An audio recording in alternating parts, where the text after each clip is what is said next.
I hope you are well. I am going to. Okay, students, today I will teach you about rearrange. So look at the board.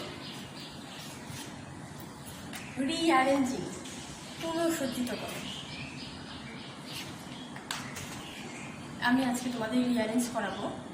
তো rearrange করতে গেলে দেখো কতগুলো jumble word থাকবে, এগুলোকে সাজিয়ে একটা মিনিংফুল সেন্টেন্স তৈরি করতে হবে। অর্থাৎ কতগুলো এলোমেলো শব্দ থাকবে, এগুলোকে এমনভাবে সাজাতে হবে যেন একটা অর্থপূর্ণ বাক্যে পরিণত হয়। তো রিঅ্যারেঞ্জ করতে গেলে তোমাদের একটু সেন্টেন্স সম্পর্কে জানতে হবে।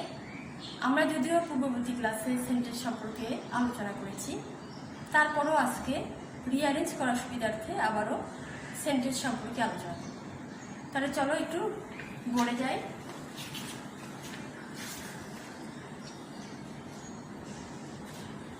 এখানে দেখো সেন্টেন্স, একাধিক ওয়ার্ড একত্রে পাশাপাশি বসে মনের ভাব সম্পূর্ণ প্রকাশ করলে তাকে সেন্টেন্স বলে।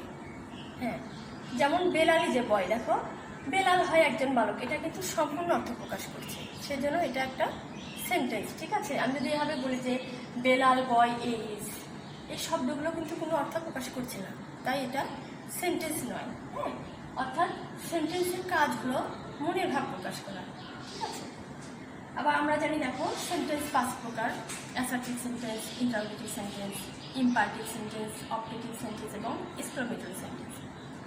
অ্যাসার্টিভ সেন্টেন্স তোমার বিবৃতিমূলক বাক্য, ইন্টারোগেটিভ সেন্টেন্স প্রশ্নবোধক বাক্য, আবার ইম্পারেটিভ সেন্টেন্স আদেশমূলক, অনুরোধমূলক বা উপদেশমূলক বাক্য, আবার অবজেক্টিভ সেন্টেন্স হচ্ছে ইচ্ছামূলক বা প্রার্থনামূলক বাক্য, আর এক্সক্লেমেটরি সেন্টেন্স হচ্ছে বিস্ময়সূচক বা আবেগপূর্ণ বাক্য, এই ধরনের।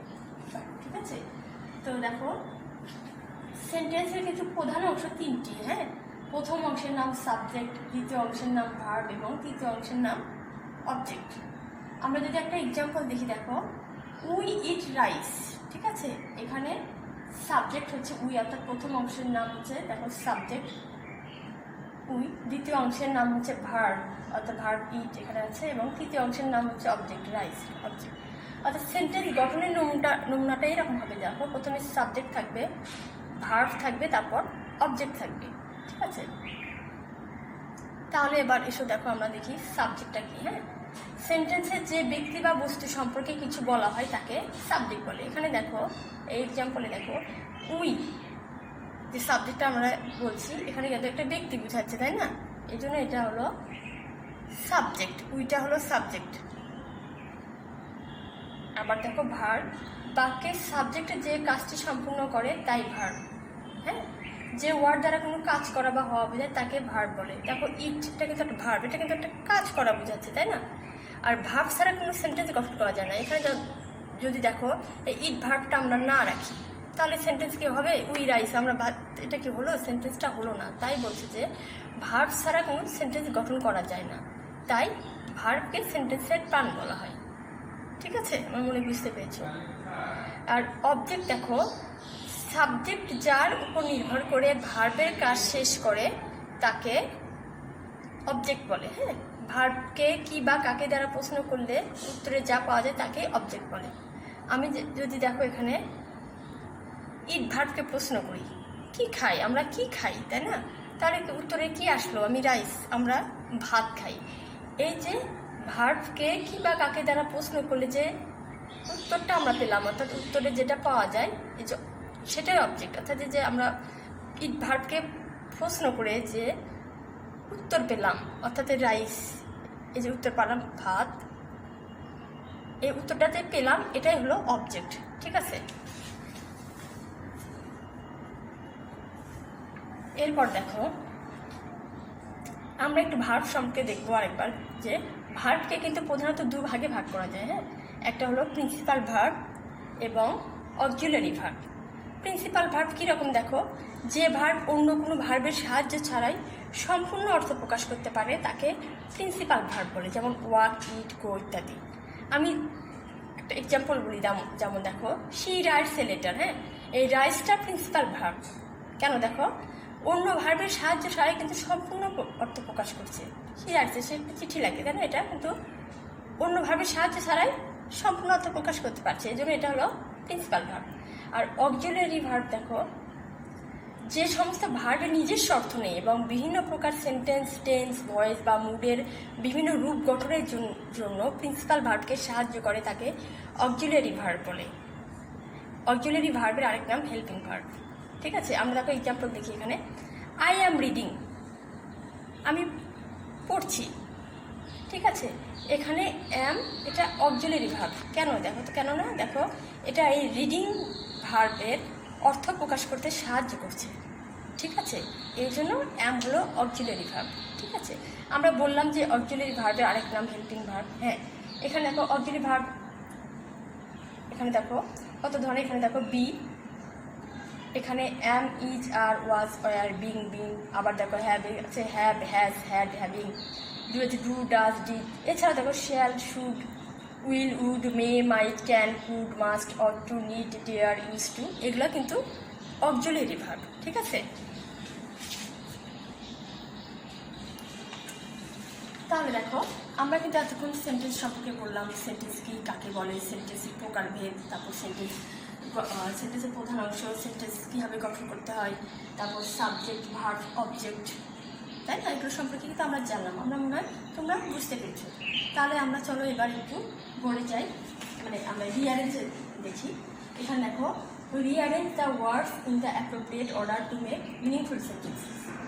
Make sure you put a capital letter at the beginning and full stop or question mark at the end of the sentence. হ্যাঁ, রিঅ্যারেঞ্জে কী করবো, আমরা কতগুলো শব্দকে এমনভাবে সাজাবো যেন সেটা একটা অর্থপূর্ণ বাক্যে পরিণত হয়। এবং আমরা যখন রিঅ্যারেঞ্জ করবো তখন সেন্টেন্সের শুরুতে অর্থাৎ ক্যাপিটাল লেটার দিয়ে শুরু করতে হবে। ঠিক আছে, এবং সেন্টেন্সটা যখন শেষ হবে তখন কিন্তু ফুল স্টপ বা কোশ্চেন মার্কস দিতে হবে। ঠিক আছে, সেন্টেন্সের ধরন অনুযায়ী তুমি কিন্তু পাংচুয়েশন মার্কস বসাবে। পাংচুয়েশন মার্কস মানে তো বুঝো, তাই না?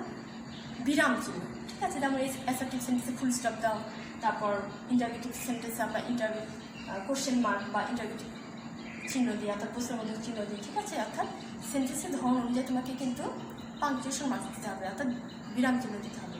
ঠিক আছে, তাহলে সেন্টেন্সের শুরুটা কিন্তু ক্যাপিটাল লেটার দেওয়া হবে। ঠিক আছে, এবং সেন্টেন্সের শেষে তোমার পাংচুয়েশন মার্কস দিতে হবে। তো এখানে দেখো এবার 1 নম্বরে আছে, দেখো রিড ক্লাস ইন I5। এটাকে যদি আমি সাজিয়ে লিখি তাহলে কি হবে, আই রিড ইন ক্লাস 5, তাই না? আমি 5ম শ্রেণীতে পড়ি। এখানে দেখো আই কিন্তু সাবজেক্ট, হ্যাঁ, রিড হলো ভার্ব, ইন হলো প্রিপজিশন এবং ক্লাস 5 এটা হলো অবজেক্ট। ঠিক আছে,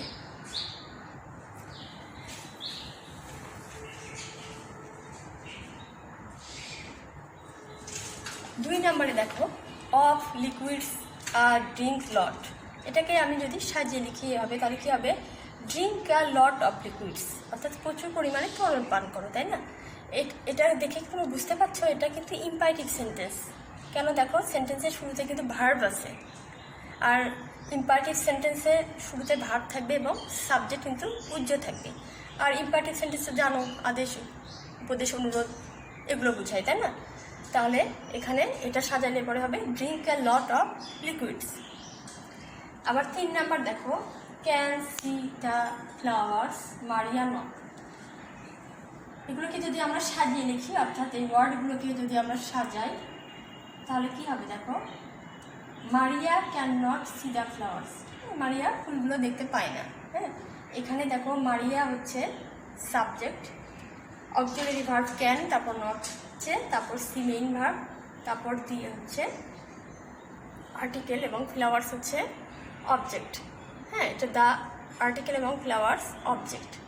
ঠিক আছে, তোমরা তো জানো যে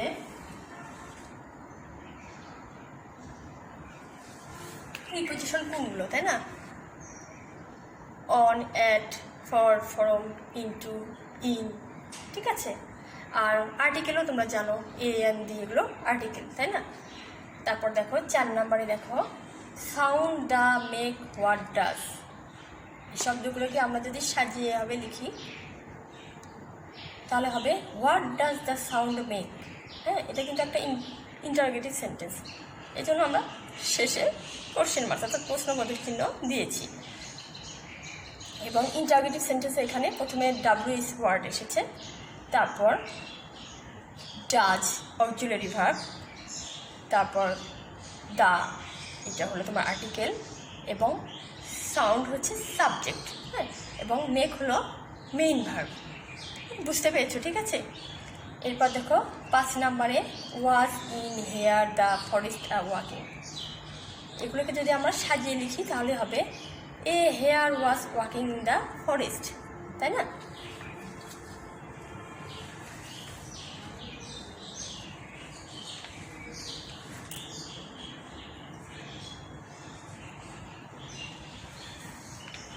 এখানে দেখো এ হেয়ার সাবজেক্ট, এখানে এ হচ্ছে article, hare subject, was auxiliary verb, walking main verb, in হচ্ছে প্রিপোজিশন, এরপর হচ্ছে তোমার দা আর্টিকেল এবং ফরেস্ট হচ্ছে অবজেক্ট। তো দেখো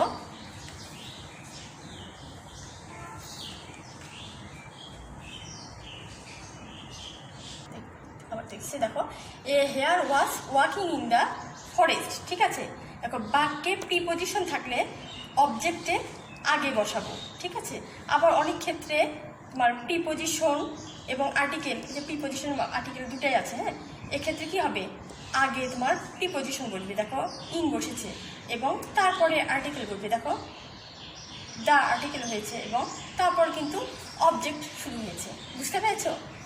তাহলে দেখো 6 নম্বরে আইল্যান্ড দ্য ইজ হোয়ার। হ্যাঁ, এটাকে আমি যদি সাজিয়ে লিখি তাহলে কি হবে, হোয়ার ইজ দ্য আইল্যান্ড।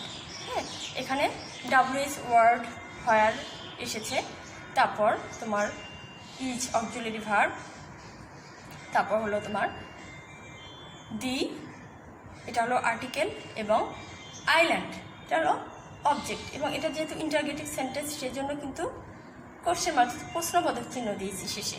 ঠিক আছে, আবারও বলছি, দেখো হোয়ার ইজ দ্য আইল্যান্ড, ঠিক আছে, এবং সেন্টেন্সের শেষে প্রশ্নবোধক দিয়েছি। এবার 7 নম্বরে দেখো এখানে কতগুলো লেটার আছে, দেখো এলোমেলো অবস্থায়। তোমরা তো লেটার বুঝো, তাই না? হ্যাঁ, লেটার দেখো এখানে এ একটা লেটার, এ একটা লেটার, পি, তারপর ই, টি, এন, এগুলো এস, প্রত্যেকটা একটা লেটার। ঠিক আছে, এগুলো এলোমেলো অবস্থা আছে, এটাকে আমার সাজিয়ে একটা ওয়ার্ড করতে হবে, একটা অর্থপূর্ণ একটা ওয়ার্ড হয়। ঠিক আছে, একটা আমরা এলোমেলো এগুলোকে সাজিয়ে একটা শব্দ তৈরি করবো, সেটা যেন অর্থপূর্ণ হয়। তাহলে দেখো যে আর, এ, পি, ই, টি, এন, এস, এগুলো কিন্তু প্রত্যেকটি এক একটা লেটার, তাই না? এটাকে আমরা সাজিয়ে একটা ওয়ার্ড করব। এখানে এটা করতে গেলে খুব রুলস নেই, কোনো রুলস নেই। এখানে তোমার স্পেলিংগুলো জানতে হবে, এবং এখানে যে ওয়ার্ডগুলো থাকবে সেগুলো কিন্তু তোমাদের পরিচিত, কাজে খুব সহজেই কিন্তু এটা তুমি করতে পারবে। তাহলে এখানে আমি লেটারগুলোকে যদি সাজিয়ে লিখি তাহলে কি হবে দেখো তো। হ্যাঁ, তারপর প্রথমে পি আসবে, তারপর এ, এরপর আর, তারপর ই, তারপর এন, তারপর টি, তারপর এস, প্যারেন্টস। এটা কিন্তু তোমাদের পরিচিত একটা শব্দ হয়ে গেল, তাই না?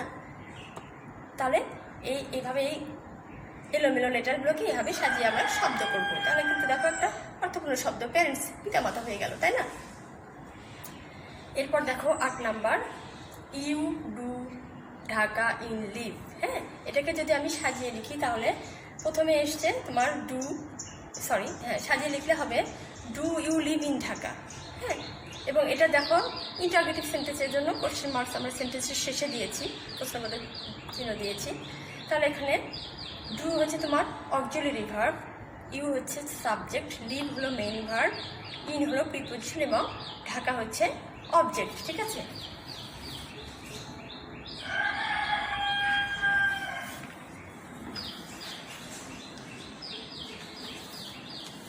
তাহলে আমার মনে হয় তোমরা এটা বুঝতে পেরেছো। তারপর আমি আরেকবার বলছি, দেখো 1 number read class in I5, এগুলোকে সাজিয়ে লিখলে পরে হবে আই রিড ইন ক্লাস 5। তো 2 নাম্বারে দেখো অফ, লিকুইডস, ড্রিঙ্ক লট, এগুলো সাজিয়ে যদি লিখি তাহলে হবে drink a lot of liquids. এরপর 3 নাম্বার দেখো can see the flowers Maria not, এগুলোকে যদি আমরা সাজিয়ে লিখি তাহলে কি হবে মারিয়া can not C the flowers. এরপর 4 নাম্বার দেখো sound the make what does, এটাকে সাজিয়ে লিখলে পরে হবে what does the sound make. হ্যাঁ, এবং শেষে প্রশ্নবোধক চিহ্ন আছে। এরপর 5 নাম্বার দেখো was in hare the forest walking, এটাকে আমরা সাজিয়ে এভাবে করেছি যে a hare was walking in the forest. এরপর দেখো 6 number island the is where. হ্যাঁ, এখানে হয়েছে সাজিয়ে লেখার পর হয়েছে হোয়ার ইজ দ্য আইল্যান্ড, তা হোয়ার ইজ দ্য আইল্যান্ড, শেষে প্রশ্নবোধক চিহ্ন হয়েছে। এরপর দেখো এই যে 7 নম্বর এলোমেলো লেটারগুলো সাজিয়ে আমরা একটা শব্দ তৈরি করেছি প্যারেন্টস। এক্ষেত্রে তোমার স্পেলিংটা ভালো করে জানতে হবে, রুলস না, তোমার পরিচিত শব্দগুলোই থাকবে, তোমাকে বুঝে নিয়ে একটু করতে হবে। এরপর 8 নম্বর আছে you do drink in live, এটাকে সাজিয়ে আমরা লিখেছি do do live in Dhaka এবং শেষে প্রশ্নবোধক চিহ্ন দিয়েছি। আমার মনে হয় রিয়ারেন্সগুলো তোমরা দেখে বুঝতে পেরেছো। এগুলো তোমরা একটু বাসায় বেশি বেশি প্র্যাকটিস করবে, তাহলে আমার মনে হয় তোমরা বুঝতে পারবে। তাহলে চলো এবার একটু তোমাদের কিছু আমি বাড়ির কাজ দেবো। Okay students, please look at the board and write this in your notebook.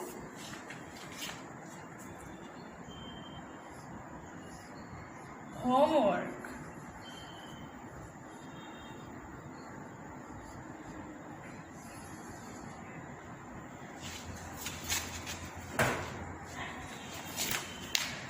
One number was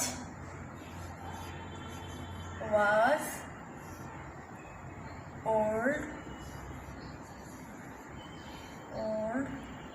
Nipa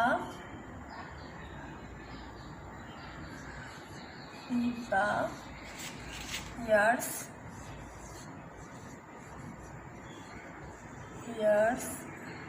6. Number back will come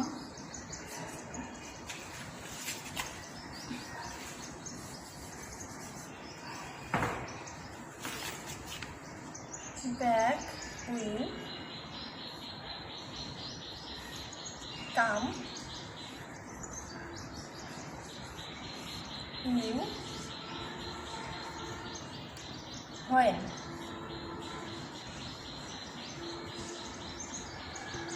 Number CIPMOLY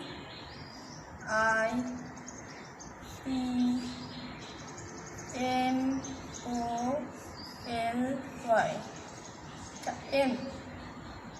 Phone number sun not in do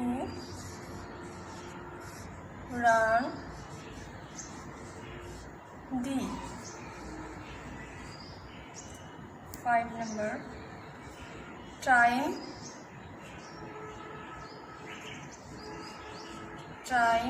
what eat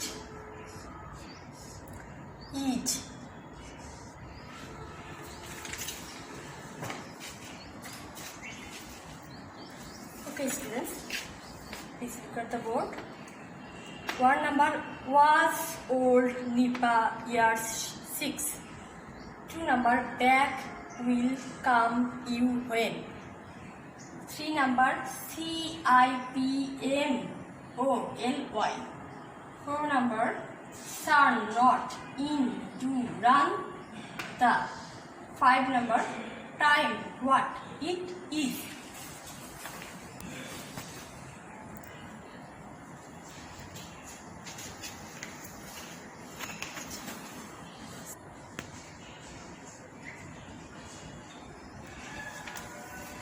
Okay students, 1 number was old Nipa years 6. Was old Nipa years 6. 2 number back will come you when. 2 number back will come you when.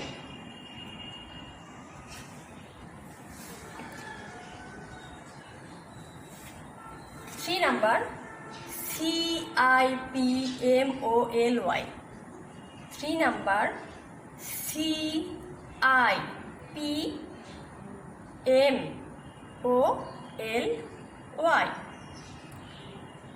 4 number sun, not in, do, run, da. 4 number sun, not in, do, run, da. 5 number time, what it is. Okay students, it's your homework. You will do at home and I hope you do it.